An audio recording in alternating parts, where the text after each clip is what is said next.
Halo guys, gua Vincent dan udah lama ya nggak bahas tentang buku. Di segmen bedah buku kali ini, gua bakal bahas satu buku yang judulnya How to Win Friends and Influence People by Dale Carnegie. Kalau kalian penasaran bagaimana cara untuk memenangkan teman dan mempengaruhi orang, buku ini buat kalian. Nih bukunya. Gua pertama kali baca buku ini di tahun 2018 kalau gua nggak salah. Jadi itu dulu pas tahun kedua kuliah, gue dipinjemin buku ini dan ya sebenarnya gue juga orangnya nggak gitu doyan baca ya, nggak terlalu suka baca gitu. Cuman ya gara-gara disarankan untuk baca buku ini yang masa satu teman gue di kuliah, ya akhirnya gue baca. Sebenarnya menarik banget. Buku ini bisa dibilang satu buku pertama yang gue baca di luar buku kuliah ya. Ya ini sebenarnya buku cukup klasik sih. Buku klasik, udah cukup lama ditulisnya di tahun 1936 oleh Dale Carnegie. Jadi udah cukup lama ya. Bener-bener legend lah menurut gua. Jujur gua sebenarnya pas mau baca buku ini, ya pas mau milih buku ini untuk bedah buku, gua harus baca ulang lagi karena prinsip-prinsipnya itu sebenarnya cukup banyak dan juga simple sih menurut gua. Jadi bisa langsung dipraktekin. Jadi langsung aja kita bedah bukunya. Bagian pertama buku ini, teknik fundamental untuk menangani orang. Menurut Dale Carnegie, ada beberapa prinsip atau teknik dasar kalau mau jago menangani orang. Yang paling membekas di gua adalah first arouse in the other person an eager one. He who can do this has the whole world with him. He who cannot walks a lonely road atau a lonely way. Bangkitkan dalam orang lain sebuah keinginan yang kuat yang bisa melakukan ini punya seluruh dunia dengan dirinya. Tapi yang nggak bisa itu menjalani jalan yang sepi. Ya gua nggak inget lah prinsip pastinya gimana di bahasa Indonesianya, jadi coba cek buku yang bahasa Indonesianya ya. Ini bagian yang paling bekas di gua karena ini untuk jago menangani orang ya harus sesuai dengan keinginan orang lain ya, bukan tentang kita.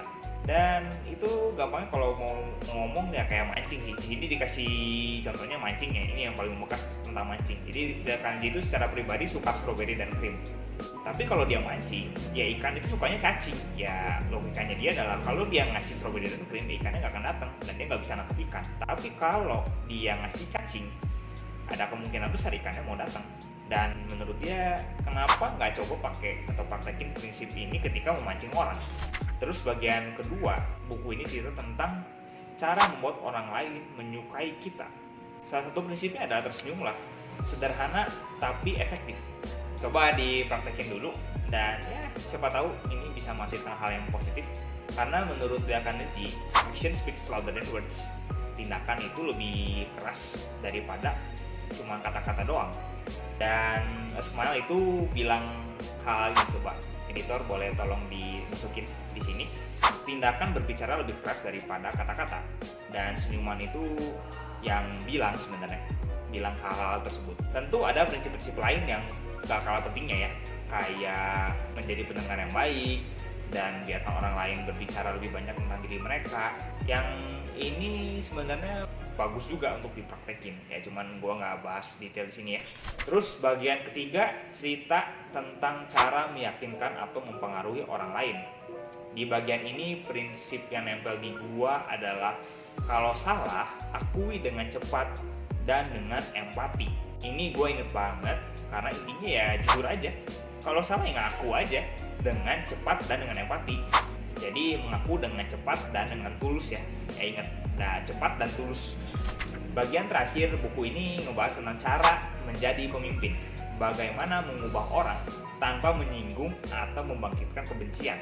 Prinsip yang kena di gua adalah bicarakan tentang kesalahan lu sebelum mengkritik orang lain.